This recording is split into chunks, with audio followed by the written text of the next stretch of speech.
Guys, this Kevin Costner divorce is about to get insanely messy, and we got Christopher Melcher to break down the latest.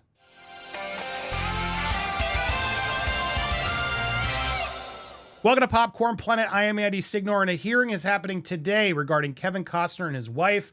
And I wanted to get thoughts from Christopher Melcher. Welcome to the show, Chris. How you doing? Pretty good, Andy. I hope you had a good Fourth.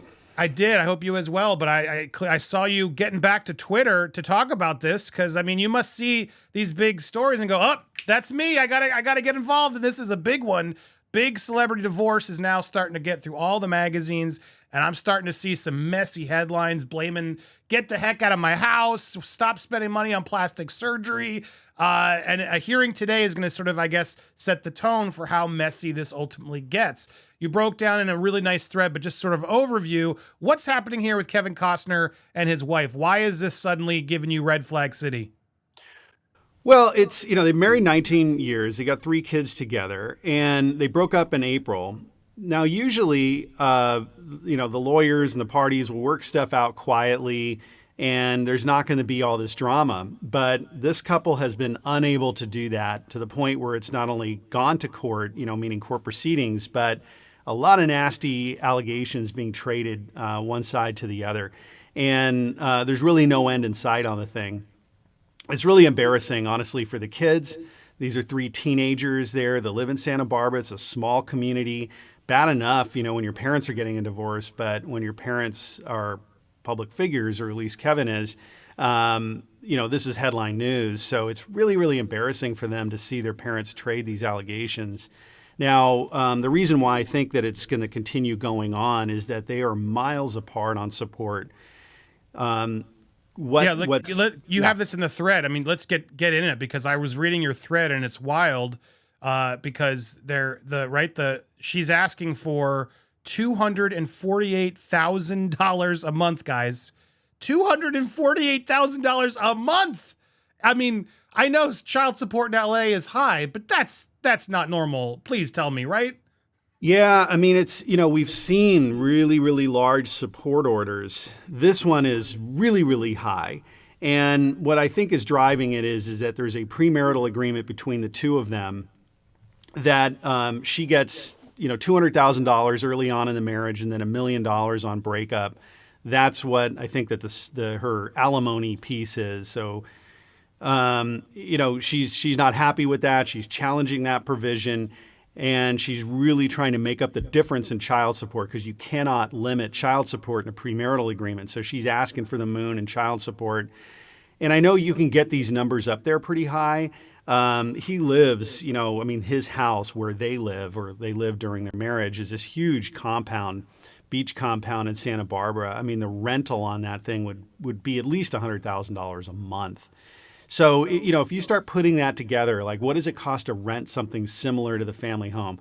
What does it cost for security? What does it cost for travel? Because Kevin's, traveling all over the place. The kids would need to go back and forth to see him.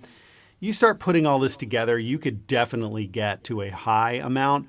248, very high. What Kevin came out with is he said, I'll give you $68,000, plus he'll pay for all the tuition for the kids, extracurricular, health insurance, everything. So $68,000 versus $248,000.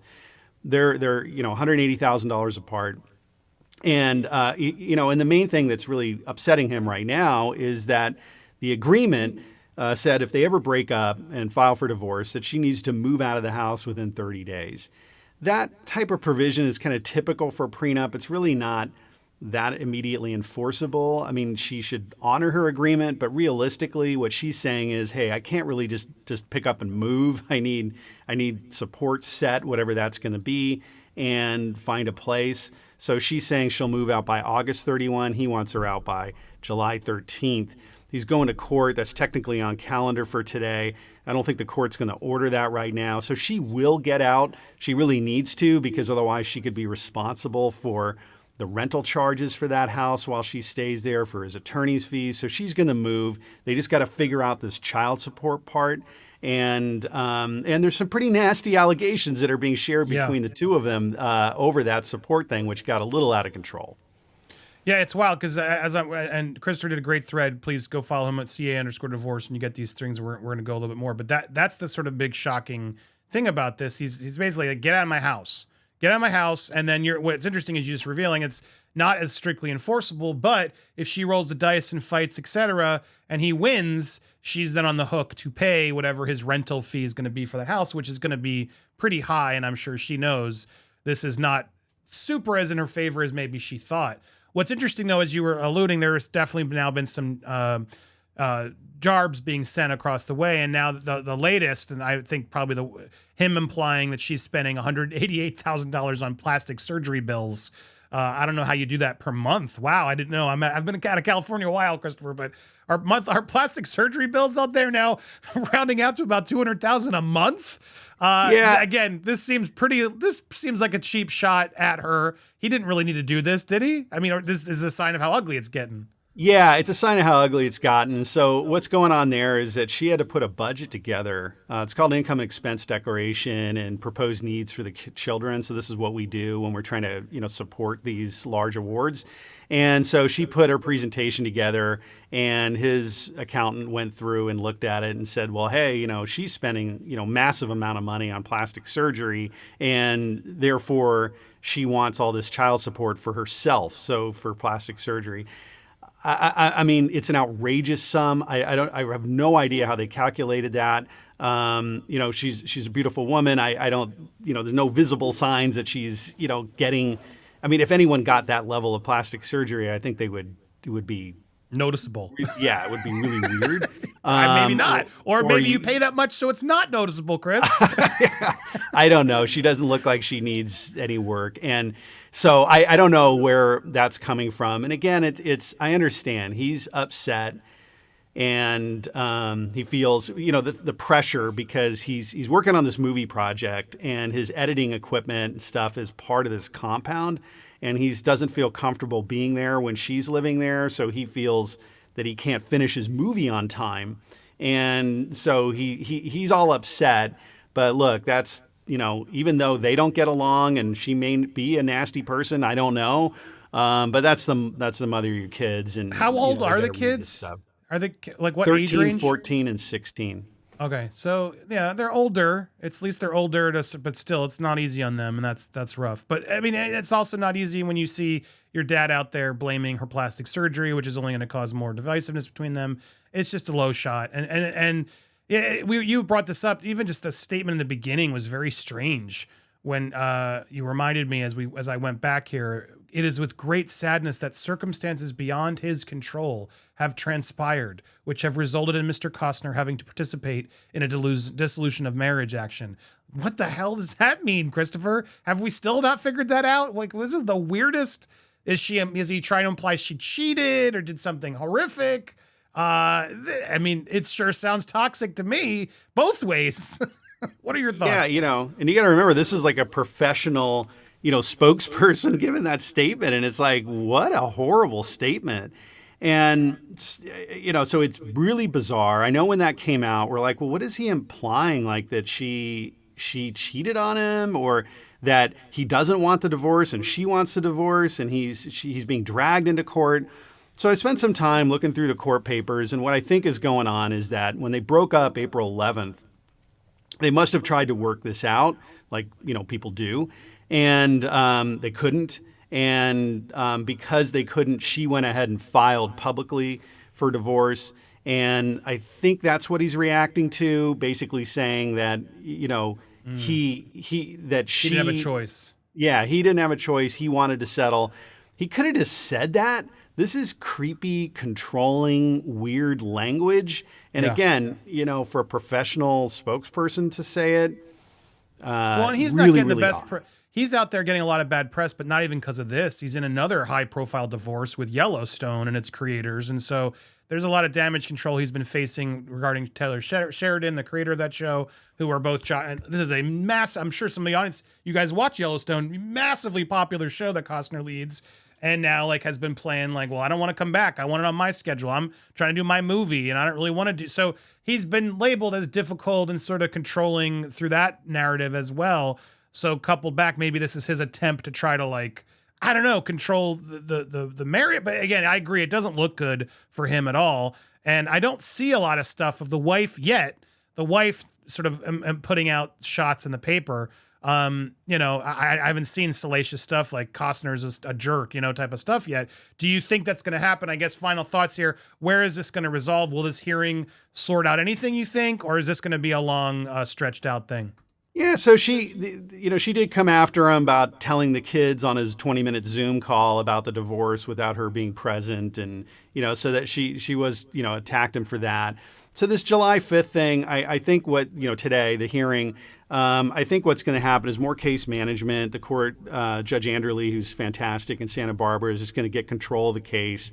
And then July 12th, so next week, is her hearing for child support. Kevin's got a boys' trip set for that date, so he's complaining about that.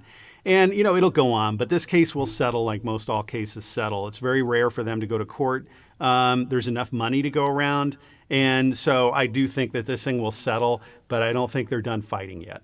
Will she get out of the house? Get out of my house. How long can he scream it? I mean, can he get sheriffs to like kick her out of the house? What actually is the reality of that? It is kind of fascinating. Yeah, it's, you know, this is the thing. Like a lot of people write contracts and, you know, including a premarital agreement, and they can write all this stuff in there. It doesn't mean that it's enforceable. So no court's going to kick somebody out of their house. And it's, you know, yes, it's his house. He owns it, but she's living there for many, many years. And so the court's not going to just remove her immediately. They would do it at the end of the case. So they'd have to determine, is this prenup valid? What is her ability to move out? Does she have support in place? Give her a little bit of time to find a place. Then she would be ordered to move out. But we're talking down the end of the road, not the beginning. Her risk, though, like we mentioned before, is that if she says, hey, I don't like what I agreed to, and I don't want to move out right now, that eventually the court could say, hey, Christine, you have to pay all of Kevin's legal fees to get you to honor your agreement, and you have to pay the rental value of that house while you were there after the 30-day period. Which is a good bargaining chip, no, for Kevin's team to be able to use in settling, right? That's right, because he had kind of a light prenup. I mean, this guy's very wealthy, reported over $400 million. They're married 19 years. They have 3 kids together. And if she's going to walk away with what looks like $1.45 million right now under the prenup, plus child support, that's really light. And I know that's more than, you know, most of us ever see. But if you're married to him for that long, she should get more money, I think. And so there's going to be a deal that has to be had. But the screws that he's putting on her right now is saying like, hey, you know, if you fight this prenup and lose, all of the attorney's fees by law get shifted back to her. And so she could wind up with $1.45 million into the prenup minus $1 million in legal fees, minus a couple $100,000 in rental charges, and she gets nothing.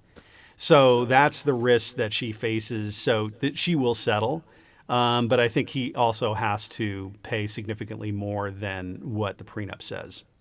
Yeah, fascinating case. I'm glad you're here to break it down for us, guys. If you want to hear more about this and other big celeb stories and divorces and everything legal matter, go on over to Christopher Melcher's Twitter at @CA_divorce and make sure to hit that subscribe button here, hit the bell for all alerts, and smash that like button. While I got Christopher here, I'm going to pick his ear about this lawsuit. Meghan and Harry are doing what? Yeah, we're going to be putting it over on the Royals channel. We're going to get his insights, and make sure you click on over there. In fact, I'm going to put it there on the end screen.